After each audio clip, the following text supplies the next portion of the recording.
Okay, guys, I don't know what happened.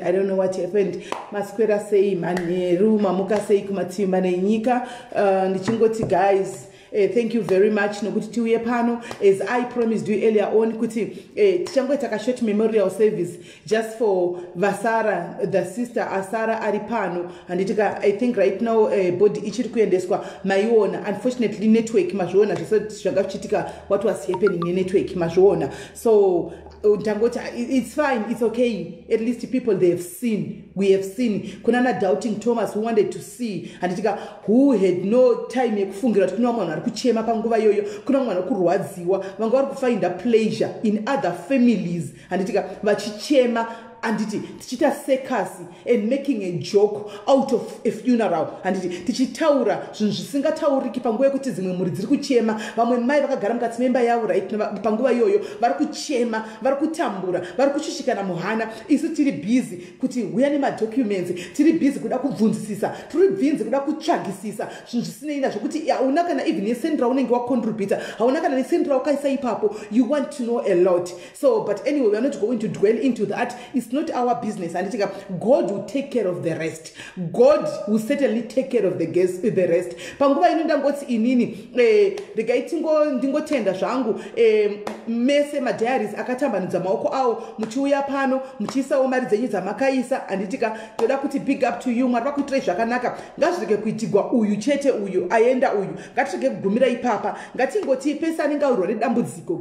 Guys, let's chip in. And kune vanotaura, guys, let's leave them. Kune vanojudge, vana judge duty, let's just ignore them. So let's just keep on doing what the Lord, yes, send us to do. And because panitika chakanaka mashoko ashaiki, panitika chakaipa mashoko ashaiki, kudila ne munu mutemwa gara kunongoneza. And just keep on doing what you do. Chete wakanyara reward yako au you want kwandiri, au you want the next person. Your reward comes from God. Probably maybe you were supposed to you were going to die maybe tomorrow or next week, but because of the good deed that you have done to somebody else, mwari vanoona zvakakodzera vodzera panyika. So panguva ino tinangoti celebrate and life yemfana ushu mwana uyu anditika ari kufamba right now, body yatosimuka, sisi havana kukwanisa kuenda because kubhodha kunongodiwa driver nebody. Anditika tida kungoita just kungocelebrate life yake kadiki kanguva kadiki semwana aikomenta pano, semwana wataitamba naye, semwana aive ari panapa. Ina ngunda ndisinganya kumuziva, I did not know her, but ndakazoti ndanyatsokuvurirwa, ndakutaridzwa nemamwe makoments akaitorwa chekwandiri, ndakatoona kuti tichangavhura diaries munhu angagara chingoripo, but zvezvokuti tenge takawanda haunotisi. And sisi ndofunga sisi vacho mese mavaona, guys, munovaziva.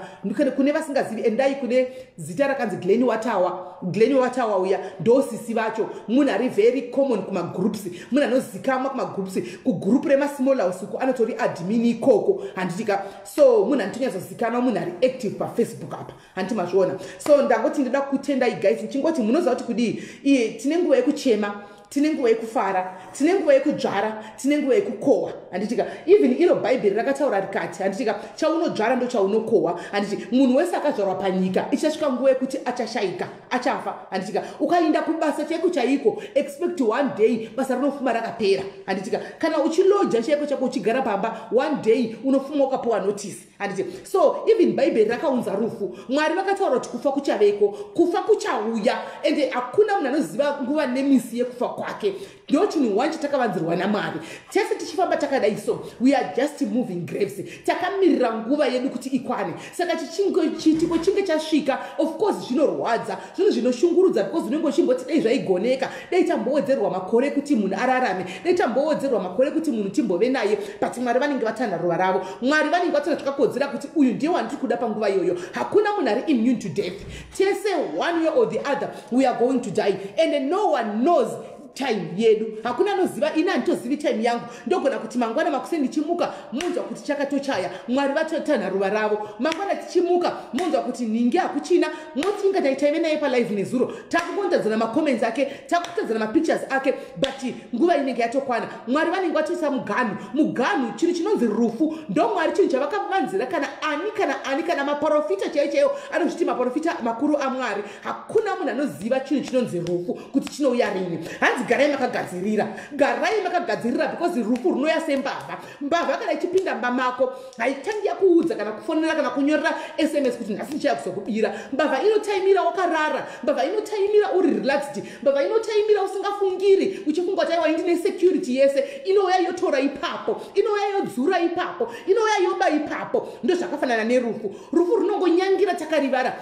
Vashoma vedu vatinoona munhu achirwara, handitika tigovapepa tigosvika pakudemba kuti Mwari dei mazorodza mweya womunhu. Kazhinji kacho tinenge tichinamatira kuti Mwari dei maita kuti munhu apore. Kazhinji kacho tinenge tichita kuti Mwari namatira kuti munhu uyu dei arikavha, dei apora, dei amboita zvimwe zvinhu noupenyu hwake, kana kuti angave ani kana kuti angave ani. But kana nguva ichinge yakwana, kana Mwari vachinge vati ndakuisa stop, I'm putting a stop to everything, zvinenge zvatokwana. Saka zivai vadikani kuti each and every day patinenge tichimuka tichitomuka tichiona zuva, it's a step ahead our own graves, and we are not going back to our graves, we are going ahead towards our graves. Because akachirwa kudharaka chatakangomira chite izuva nemisi but hatizivi uchitomuka makuseni kunenge kuchitokauntiwa kuti -1 rinenge subtract kuti -1 tomuka zvemangwana -1 mangwana -1 kusvikira tichingo a step forward to your grave every day, a step moving forwards to your grave kusvikira pauzosvika pagomba racho wosvika pakuzoti wawira mukati megomba rako. Saka guys uyu mwana uyu apedza rwendo rwake, taona tose video, taona tese mwana akarara mukofini, taona tese box richitakurwa andika richienda kuZimbabwe. I know kuti family right now iri kubatikana zvikuru sei mai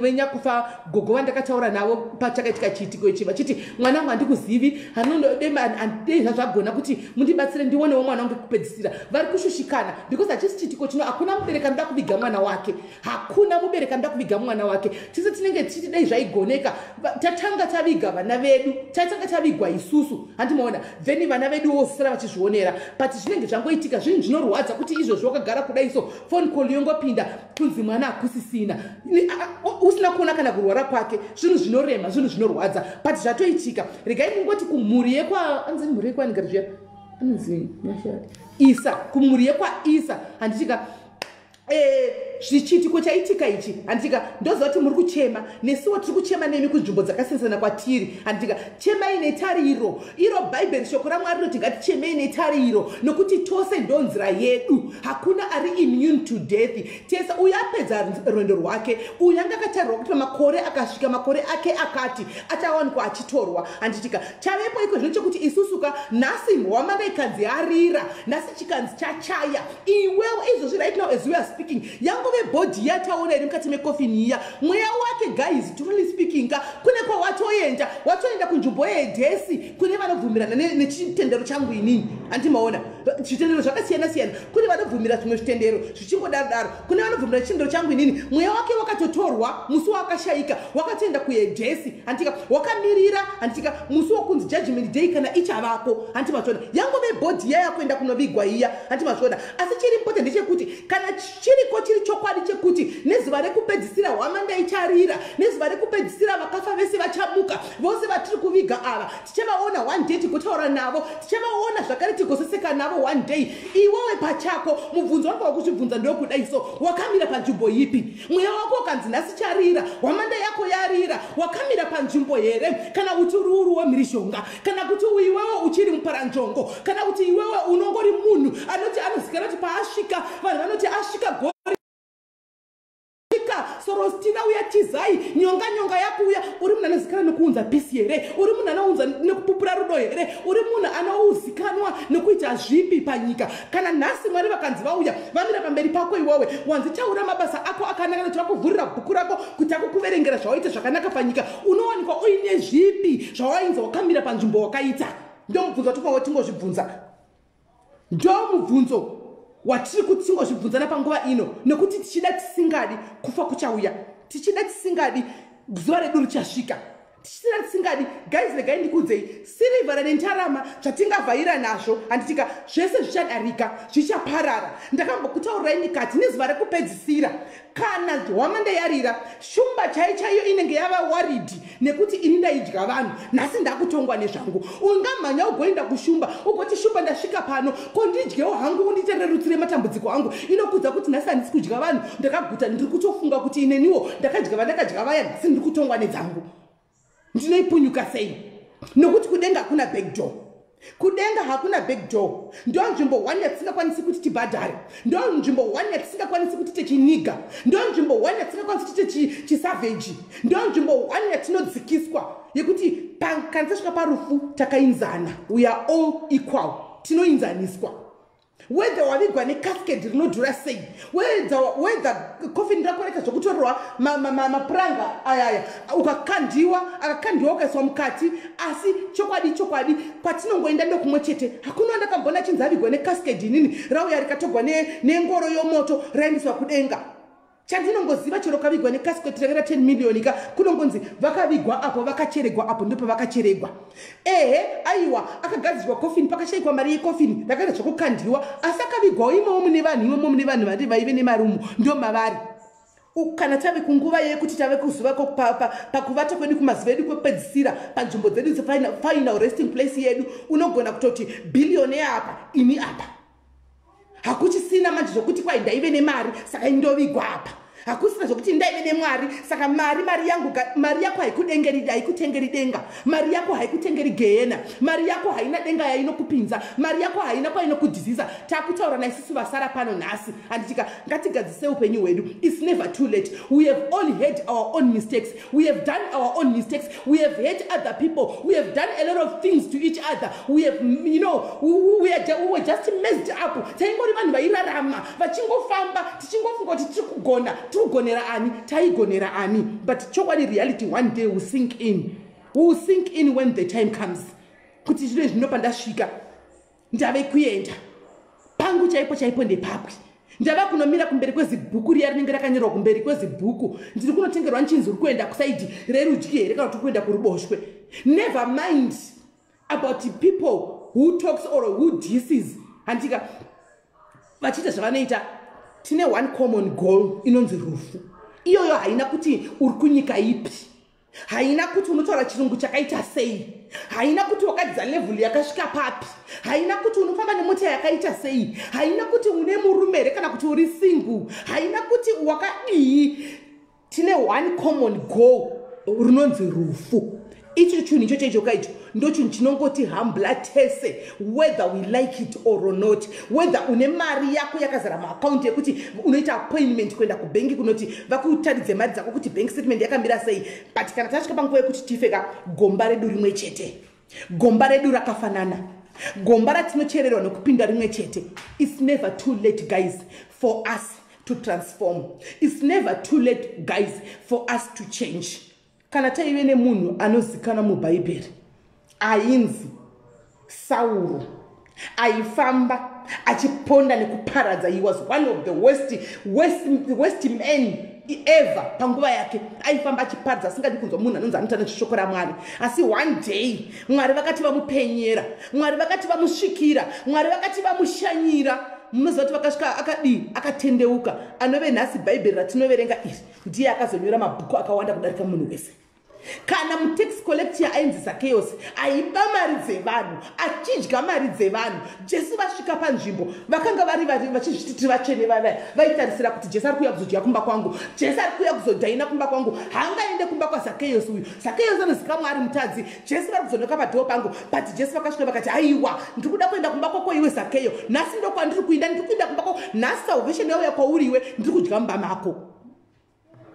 Kana Mwari vagona kuti patsime handitika iwe chifeve chagona kuti ini ndiri chifeve ndauya nhasi kuzogeza tsoka dzenyu handitika. Mwari vakateerera, Jesu vakateerera vakati nhasi ndiri kuenda kumba kwako. Vanhu vakazvibvunza kuti asaruda kuenda kunovata nemukadzi uyu, asadi. Pakabuda maquestions akawanda atinonge dei yanga iri nguva ino izvozvi, dei iri mitinhimiro yemasocial media kuti ndi Jesu ava vaenda kumba kwechifeve sei, vari kunoitei kumba kwechifeve. But Jesu havana kuuya kuzotsvaga vakatendeka, Jesu vakauya kuzotsvaga chakarasika chinova ini newe muzuva ranhasi.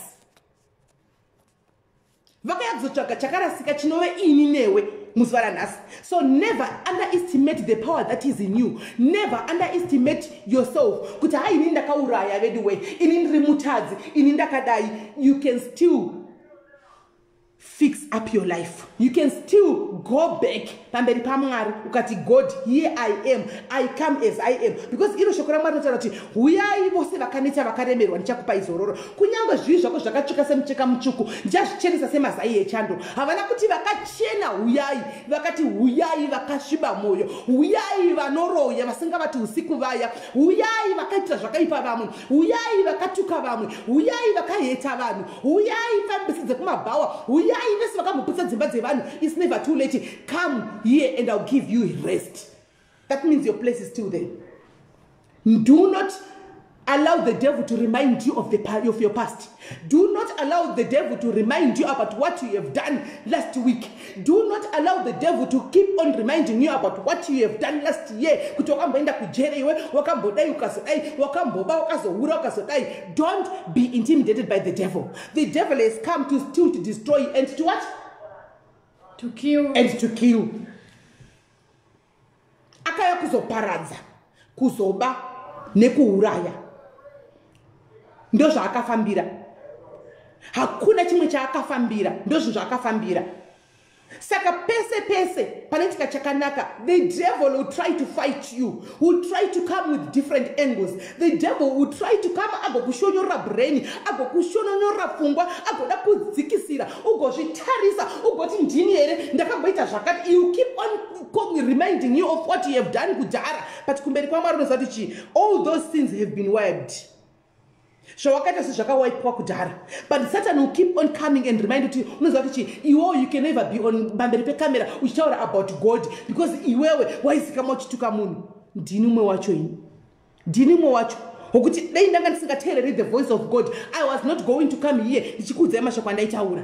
Ndaingochitanga kuchibvunza kuti kana ini ndaitotuka, ini ndine vanhu vakawanda vandaihetsa, ini munondiziva kuti ndaituka vanhu, handitika. But ndakazviudza kuti I am not going to be constantly reminded about what I have done in the past. Yes, I have done it, but I have moved forward. I have seeked the face of God. I have gone on the throne of God and cried and said, God, but this is not me. Please, God, forgive me. Please, God, give me another chance. And He has forgiven me. So why should I be kept in, being reminded of whatever that I have done in the past? I am going to move forward.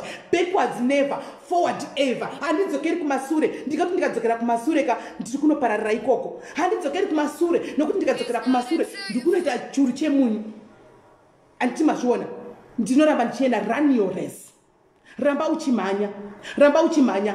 Guys, regai ndikutaurirei. Akuna munhu ari immune to death.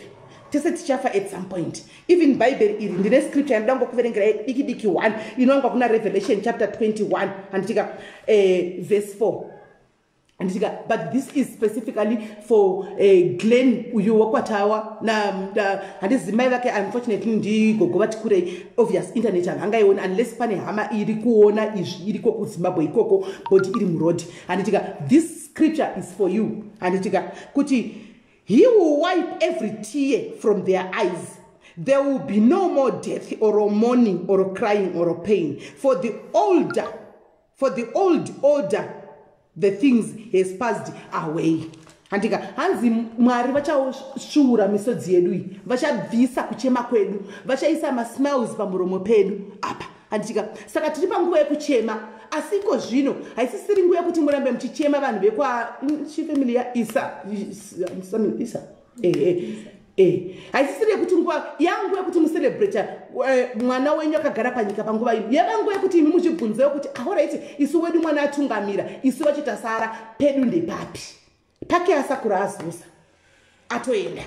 Zvangu yekuti imi muchizvibvunza kuti nemabasa enyu amuri kuita nezvamuri kubata handitika muchanosangana naye here nerimwe remazuva kana kuti zvakatopera hapasisina. Munozati kudenga kuna muchato. Do you know kuti in heaven there is no marriage? Do you know kuti kudenga kuna kuti kwanza uyu and aive ningi wangu kudenga umwe nomwe anozvimiririra. Hanzi umwe neumwe unonomira nezvake kudenga nguva yakwana, unonomira nezvake kudenga, unonomira nezvako. Hakuna anonomiririra mumwe, unonomira nezvako ndozvauchanomira nazvo kudenga ikoko. Uchanomira nezvako. It's never too late, guys. So to those vanofunga kuti vanhu vaMwari andika vanogona vanogona kutendeutswa nezvinhu zvinoitika munyika zvokuti zvinotaurwa 2 seconds kana kuti 1 day, you can never change people. You can never change people. The best that we can do andika kungoti kana wofuga maona mataupo yongoti Mwari ndinoisawo vanhu ava mukati memaoko enyu. Ndimi mune simba, ndimi mune zvose, ndimi munoziva kuti vanhu venyu makavasika sei. Inini regai ndiite. Munoziva kuti ndogara ndichitaura kuti mashoko zvaunoita iwe mabasa ako anokuteverera. basa rako raunta rinokuteverera. Guys, ndafarira mashoko ataurwa nehanzvadzi More Blessing vakati handisi munhu wokutukana nevanhu. Hanzvadziya makazviona kuti zvavanotaurira hasi munhu wemacontroversy, munhu wechirume asi havazvikwanisi, munhu vataura kuti ndakakurira muzvinhu muimba inonamatwa, ndinoziva kuti munhu wese especially family kuchema inorespectwa. Handiti maona, and that's what we were expecting. I was so shocked by vamwe vanhu vandanga ndichitrusta nekuvimba navo nekudisa kuchinzwa usavimbe nemunhu, chokwadi munhu anokurasisa vachitaura. Apa I would go back and look because vanhu vakacontributor, there are not so many people vakacontributor, very few people vakacontributor. Maria muri kutoona iyoya mufunge yakazadzisa kuti mwana waende kumusha. I went back and look kunotsvaga mazita avo, zita haripo, zita rake haritomboripo kana haana kana 5 cents yakabatsira naye munhu, but ari kuita namba vanopopota kuti da kuziva kuti mari iyoyo yakafamba sei, mari yakadyiwa. And I was wow, Mwari pindirai mubatsire vanhu venyu, tiri kuparara because tiri kushaya njizivo. Vamwe vacho vaitaura the most yevanhu vandakaona vachikomenta, vanhu vekuti izvozvi vari South Africa muno, vekuti nhasi akanzi ashayika anotoda rubatsiro. But taiona tiri kuma WhatsApp group evakadzi, ma WhatsApp group mascreenshots aitorwa aiuya, wotozvibvunza kuti uyu kana handifungi kuti nefuneral police hanayo, kana nebepa reGrace South Africa hana, ndiye munhu anonyora comment yakadai uyu. But anyway, God is for us all. Mwari kana chinaisa mvura haanaisiri vatsvene chete, vakachena chete. Mwari anonaisira munhu wese, mbavha, varoi, mahure, zvese mvura inonaira kumunhu wese. Mumwe nemumwe zuva anzi regai zvikurirane, zvichaonekwa nezuva rekupedzisira kuti chaiyo mbeu ndeipi, mbeu yakakodzera chaiyo ndeipi, mbeu isina kukodzera ndeipi.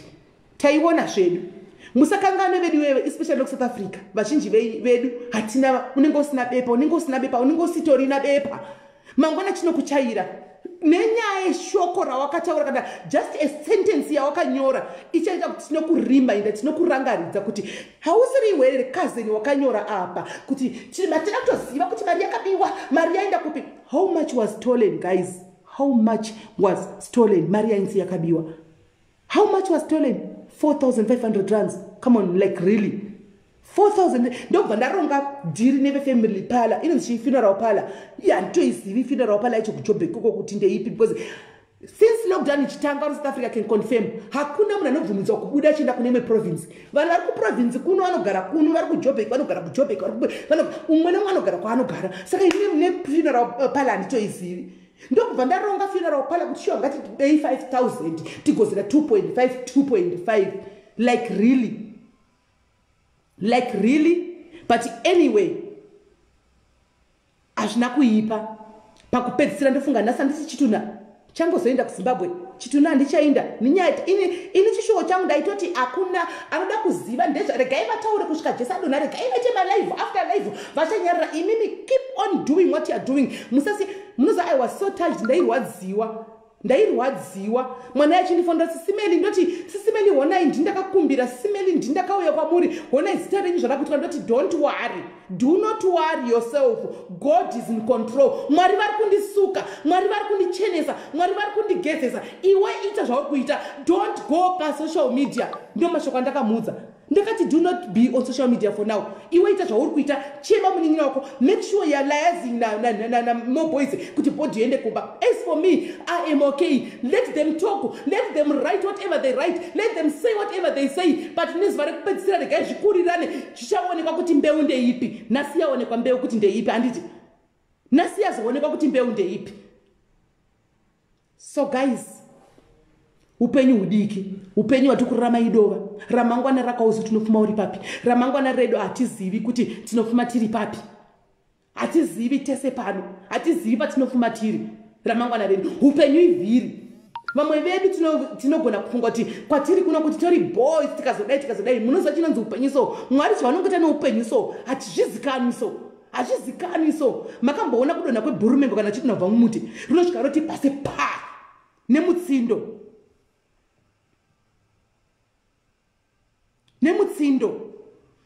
ndochingoti Mwari kudonha kwevakangwara nemutsindo kuchasvika tibatsirei tivhare miromo yedu, titarise hedu vakangwara, titarise vanogona, titarise vakadzidza, titarise vanogona kutaura zvirungu zvavo isu vasina kudzidza tozivei, titarise hedu majaji nemaloya veimmigration vachibvumburudza vanhu. Muri iri pakati pekuchema, pakupedzisira ndimi mune final say.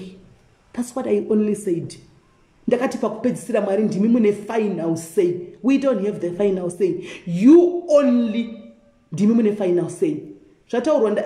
It was said, kungotutsira mukama mo blessing vataura vakati mo boys vakati vanogadzira maghost account to terrorize other people. Your day is coming. Andina wantoudzwa tisagadzira ghost account because vamwe vanogadzirira kuprofita mabasa avo mabasa avo vanoshanda because ari social media. But if you sit down and create a ghost account to terrorize people, do you know kuti one ghost rinoterrorize vanhu? Munoziva kuti Mwari zvaanoita soka anokuprepare agokugadzira. Zvakatenga nestick 1 yemechisa. Stick 1 yemechisa ukaitora right now ukaitungidza, inotungidza sango rose, inotungidza kunosvika kuZimbabwe kana pasina adzima. Zvakatanga nestick 1 yemechisa. Ndakangofumawo ndichimuka makuseni late kuma10 ndichifonerwa kwai mapuwa ghost, maimuri ghost. Ini ndikati ghost zvikanzi kwanzi ghost raterrorize ranetsa ndimi. Ndikati oh my god, oh my gosh. But anyway, I had to say ndikati no, kana ndiri ini, I'm giving people all the mandate and all the time in the world kuti vaite investigation dzavo, vatrace, vagoya neevidence kuti aiwa ndimi ghost. Already, do you know what had happened? My platforms, my page, angatotora nema pictures, angu vanamira, vatodinda, ndatiswa pakati ghost, raiswa pakati ndeswa kunda. And you know what? In the process, I ended up laughing. Ndikati Mwari. Mwari soka, and Mwari, I cannot question you. I cannot say anything. I can't do anything because but I think you are preparing me for something better. You are preparing a way for me. Kuti inini kana makuzo, dakutindene direction yenyu and shake you. And I'm not going to be shaken. I'm not going to be scared of anything. Ndakango zvigamuchira ndikati ndo yacho zviripo. And no one chakwanisa kuti ndichinje mfungana ndidika ndidi ndo zvitoripo.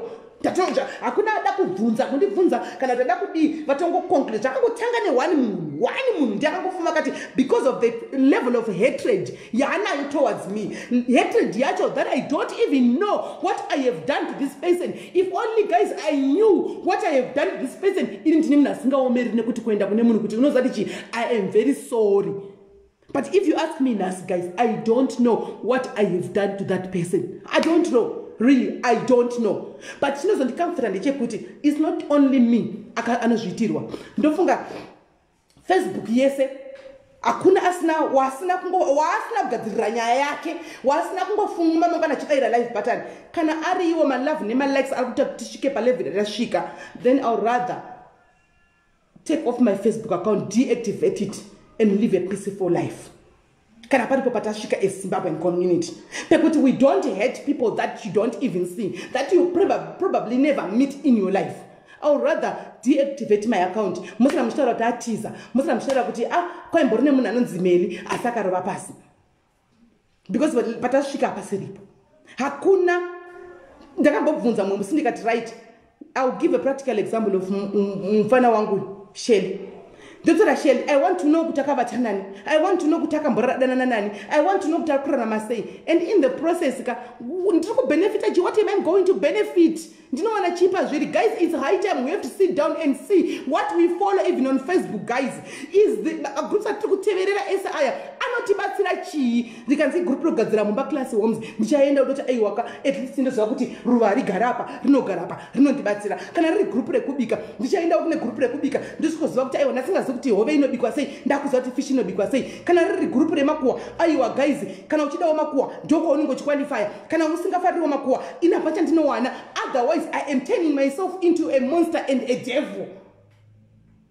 Do I really need to be in this kind of situations and in this kind of groups? Unowana umumunu ne ghost account, ano create a ghost account.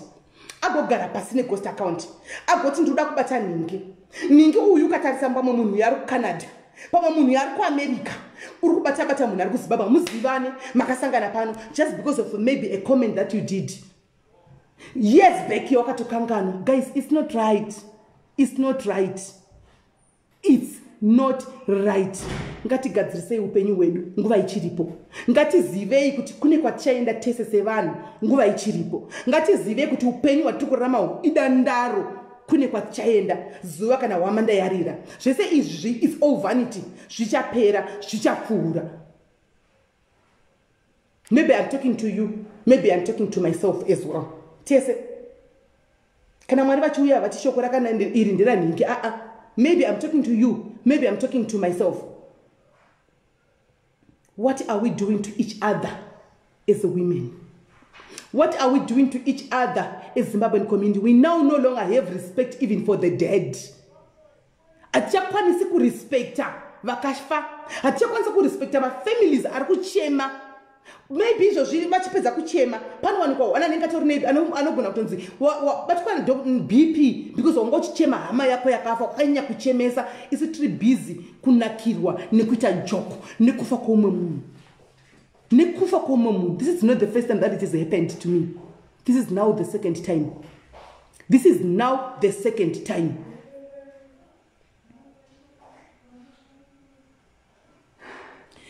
Marisa, I'm not talking about anyone, and please, you don't have to keep on reminding about my past. I already know where I went wrong. I already know what I've done wrong in the past.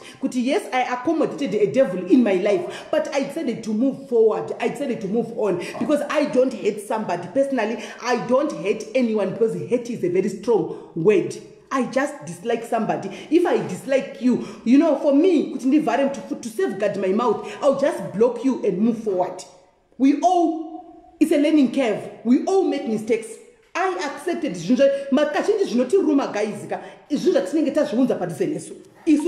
people, so many people have warned us about certain circumstances. Usatambire moto, ukabata moto unocha. Usabate moto, ukabata moto unocha. But ndoda kunozvionera tisadouting Thomas kuti aiwa ini ndinobata moto. Maybe nekuti moyo wako ndozvauri. Antika kana kuti maybe nekuti kuti akutaura kwevanhu. Antika but musi wandinozofuma ndine blister rekutsva maoko ndopa ndinozotanga kunyona kuti ichokwadi ndapiswa nemoto uya, moto unopisa. So andizvirambe. It's me, I've let go kudara. I am okay. I am very much okay. I have accepted my mistake. And it's a learning curve. It's a learning process. There are some people that you should just like from a distance.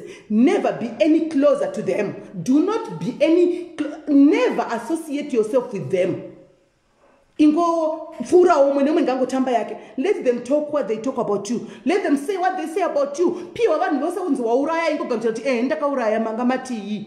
Asi munanonditonga ndiani ndimwari anditongwi nemunhu wakaba iwe takaba mangamati munanonditonga ini ndakaba ndimwari kwete munhu ati ndizvo wakauraya iwe ndakauraya mangamati munanonditonga ini ndimwari kwete munhu. I don't have to justify and explain myself to anybody, period. And I will never stop doing good because kune vanhu ndoda kudzikisira wevanhu. I was so touched and that's more boys vaya handitika munhu watinoziva inini for me to refer that girl kuna more boys. Let me tell you my past experience to those who vanoziva handika vakaona nyaya iyi ndichipa paFacebook dzatenga kusina kana magroup kana that was 5 years back. Handika ndina hanzvadziva dzemurume wangu 2 handitika one wacho ndofunga maiona kumukanda ku profile kwangu ariko mwana uyu akashanya box akauya kuno ku South Africa chivinga achiuya kwatiri susu ndamuti chivatete mapedza chikoro ndio yanga last birumba kwa murume wangu chiuya imuzogara kuno handika I'll post a picture, may your soul rest in peace. Handika achangopedza chikoro achangopedza form 6 yake akauya kuno kutatamshavira jumbe ine nursing muno mtown handi asi apparently she was only 19 angava mbami murume wangu akaberekwa chingori 2 vasikana vari vakatevedzana kudaro. Handika ndofunga pane hama dzemurume wangu dziri pana comment section, they can witness, they can testify to what I'm saying right now. Handika umwe wacho anga ne 24 handiti akaroorwa Cape Town uko handiti aive maimfundisi murume akanga itapa anga ri pastor handiti auya mwana ndagara naye zvakanaka mwana takamira tatange chikoro sisiwo vati huya kuno kumunin'ina umbondiona usati waenda kuchikoro handiti munin'ina wadiwo tamukwidza basi waenda ku Cape Town kunona sisi akasvika iri Friday. Saturday akaswera ari kuna umwe bamunini wangu munin'ina womurume wangu ariko. Sunday semhuri sasisi vanga afambira vanga vari mufundisi maimfundisi namfundisi munhu wese anoenda kuchechi uchida usingadi vakapinda mumota yavo tazi vari ku Cape Town nyaya iyi ndofunga munoiziva vakapinda mumota vachienda kuchechi vari mukati memotikari kuenda kuchechi, mota yakaita accident yoga pasina kana chiva kudubuka kudaro. Vakudubuka kudaro nemotikari. Guess what happened? Antika pakashaika ava vedu vari tu mukwasha kabuda no scratch. Mwana wotiti vangu vane 24 uchikomana iko noshakuita grade 3 4 katika kanganisi by then aita angane 6 years akabuda no scratch. Mama ine mukoma womkwasha ngaripo akabuda no scratch. Antika vanoti vangu wana kanorovera nemusoro vakabuda vangagara kumasure vakabuda neundiro kumasure akanorovera nemusoro handiti arovera nemusoro akatsemuka musoro handika achibva toneswa zvimanhingizvi ndichikurimemba ndakamboposta picture iyi ndakaisa nhingirikiri inonzi chii akaiswa muchiti ndakumbira kutora picture atoshayika akaiswa mapaipi so vanhu vakandibvisa usaisa picture yemunhu kuhall kwangu vanoti vakatamba ndinibva kudhara vanozviziva picture iyi muchiri kuziva nezvayo handimaona right.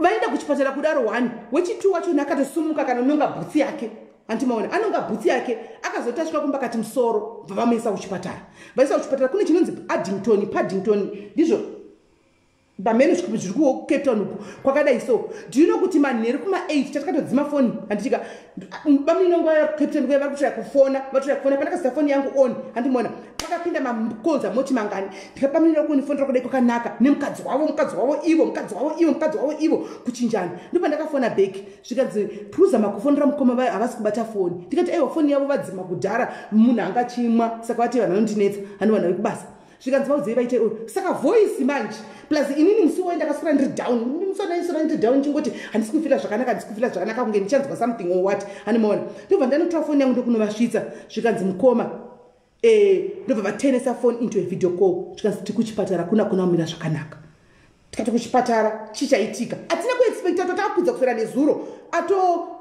kutodiwa consent yadokta kuti kubviswe malife support machine aya antimaona because she has been there for 3 hours machine yacho yainzi pachipatara pane 3 machine saka pane vamwe vangaitawo accident vari kuuya varuda same machine doctor toona kuti brain cells dzake dzatoshayika hatichafunction saka vakati machine uyu ashayika uyu we need to certify ye dead animaona so but tokumbira go ahead yehama kuti tibvise chi munin'ina kuti abvisa asina kudza mukoma zvanga zvakamuomera aitira kubata foni takadzima ndopakati mukoma izvi ndo zvaitika kuno tikati watikudi zvikanzi ndo zvaitika kuno mukoma zvakavaomera kuti vanzi vati ndobvisai life support machine zvakavaomera tikakumbira nguva kuna dokta wechirungu timbotipai nguva kusvikira kuma12 manheru timbonamata ndakabata vekuchechi kwedu vese kwakanamatwa gaitihopa for miracle kuti mwari mwana uyu anga ane life kumberi kwake madiki ngomudzosa mumbomupa second chance vanhu vakanamata muzati dokta akanzwisisa kusvika na12 idzodzo 12 dzichaita takagara mumba munhu wese arizivi kudai so dzichaya 12 o'clock dokta akafona akati have you made a decision because hapasisina chiripo is just that lungs ake ari kungodai kuita munge munhu ari kufema because of the machine yatakaisa but iye mufungwa umu kudhara ashayika anzvadzi murume wangu akabva ati bvisai machine.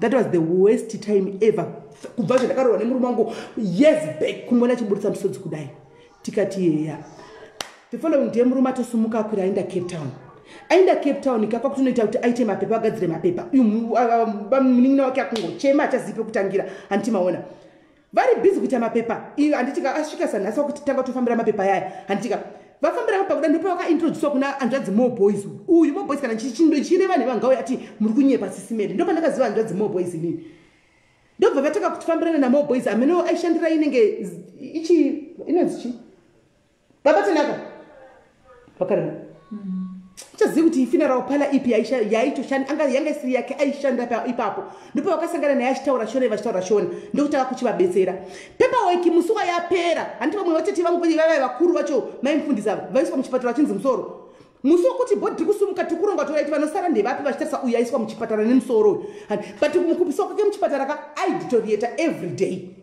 day pa 4 days dzakatiwa mapepa ka aiditoriata every day last minute hanti yekuti vanhu taronga kuti ini ndoinda maini nongo ari kuketa ndivosara nechi neuyu zvavariko vari kudhuze indoenda kumusha vosara neuyu guys tichitogadzira kuti nhasi takutogadzira kuti takuichinda dokta akabva afona akati uyai kuno ndoda kuonai avafonerazvo vadzokera kuchipatara dokta avaisa muchiofisi zvikanzi nematambudziko umwe wacho ashayika dza2 bodies tapostiponazve kuti mabhodhi angaenda akasiyana kaya mari yacho inobva kupi takachajwa I think about 25,000 ipapo each body. Takutanga kuchigara pasi pa drawing board kuchirisina. Kwakutanga kuchitwa zvemapepa kuti 1 kuti ngavachinda vese mukoma mo boys ava ndo vakaenda nezvituna. Inini kana kune munhu 1 anoziva pamusha pemurume wangu iyanzvadzi mo boys ava. Takaenda nebhodhi atina kana kubvunzwa passport kana kusechwa kana kudipa pabhodhi papai kwakusina corona tikatohayawo bhazi nekombi zvokuti vanhu vose vaida kuenda hama dzakazara Cape Town dzakazara na Joburg kupi vanhu vese vaingotorwa munzvimbo dzavo vachienda takazara animaona zvituna zvakaenda zvakaderekedzana kudai mukoma nemunin'ina 2 vanototi vakandanga nangopoona Mwari kuti ndivo vanototi vangu ndo vana vangu vanichatarisira kusvikira vazokurawo vakangoenda vakadai patakaita body viewing tisvika kuGweru tichivhura tsataenda kumusha Gokwe tichivhura kuti vanhu body viewing vanhu vaone panga pakaora nemunhu panga pasingadi vamwe vaingowira kutanzwa kuti vana vavashaika vese vanga vachingoritu vakaenda vakadaro zvandinokudza kuti upenyu idova takasara ndakufunga foni yake ndakufunga kuti saka paya paitine kusura zuro mukoma nawo wake saka paya it was kwakangowe kufunga zvatoitika zvaitika ndo pandakaziva hanzvadzi mo boys ndokuti takurira mabhodhi nemota nechitroli chake ndokunda naye because he was the cheapest pane kumwe kwese kwatatainda ndokunosvika kumusha koko kuti nko istevitri nekombi andika vamwe vaine mota dzavo vamwe vaine vari mubhasi kunosvika pamusha so ndo mazivira ndakaita hanzvadzi mo boys ava kuti ndizovasiva saka ndimunhu kuti chero munhu akati nhasi ndashaikirwa kudai so plus munhu kuti pamari takanzi 25 remember body 1 for Cape Town kusvika kuZimbabwe handimaona kundege kwanga kusingaiti kuti tiva transport nendege takatisina mari yacho muzati rufu runoya musina kana mari yacho iyoyo panguva iyoyo handimaona takarizina tikati guys pave ne2 mabhodhi mari yamakuchaja atina we had to sell a car. Tatine mota taive nayo ndikudza ichokwadi pamberi chokwadi chisina kuti we had to sell one of the cars with a giveaway prize. Kana munhu akatenga mota muZimbabwe aripo pano can testify to that. Kuti wedzere mari ikwani. Kwakusina Facebook was there. Kwakusina magroup vanandengendengi vanachi taingove neFashion Police. I never even ndakatoposta kuFashion Police one day ndichitete wangu akasheka vanhu vakandituka kuFashion Police kana muchikuremember akapfeka outfit yecream kuFashion Police ndichiti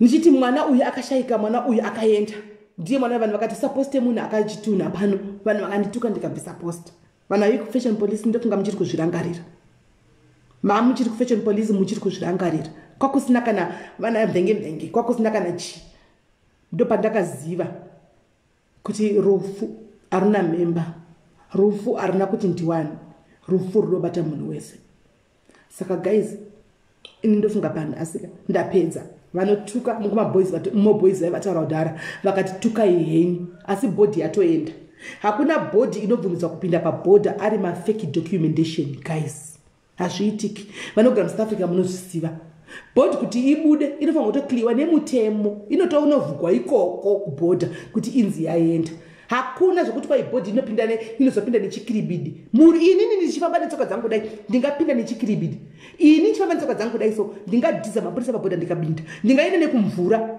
ndikapinda nekumvura but kofi nemapuranga haringapindi nekumvura rinoenda nepabhodha rinokliwa rine mapapers rine zvarinoitirwa bhodhi saka vanotuka ndoda ngoti Mwari vakuitire zvakanaka vachataura nevakabata mwana uyu achichema nemhuri ichichema nevakabata hanzvadzi mo boys ndongoti zvakare Mwari vakuitire zvakanaka Mwari vakuitire zvakanaka maite henyu guys I hope pane wandataurira umwe munhu akanzwawo something guys yave nguva yedu yekuti iko zvine zvika takupinda second live woda kuridza okay you can play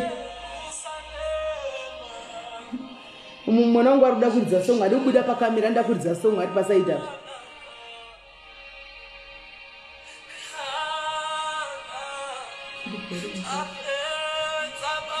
mangevu volume yako iri pasi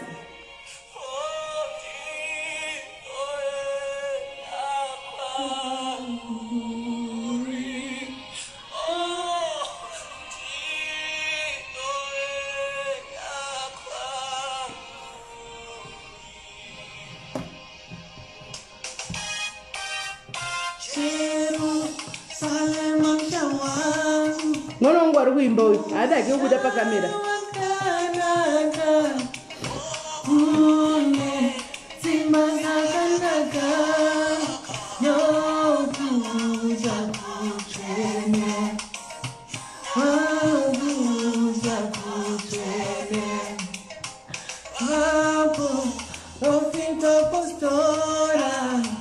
Vakafira Jesu vari popamwe naKristu nesu tichaenda neniwo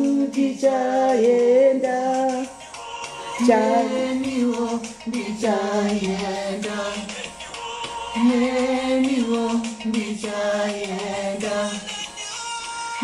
ndekubuda patakarwadziwa because they were angari musikana kasheka angari mukuru kwaari mbijana saka angorubatikana angorwadziwa asi Shakira mukuru wacho haade zvemakamera.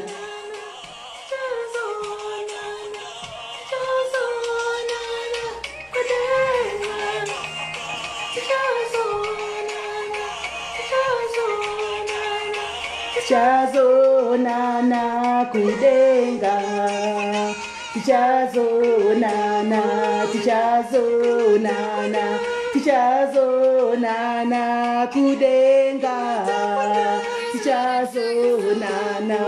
kudenga, Right, thank you, Mana. Thank you.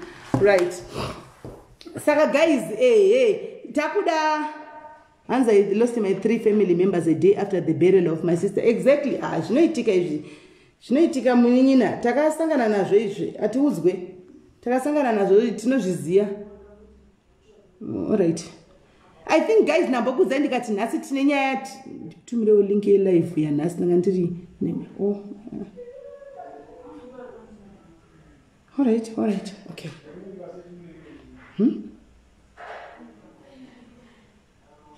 Here.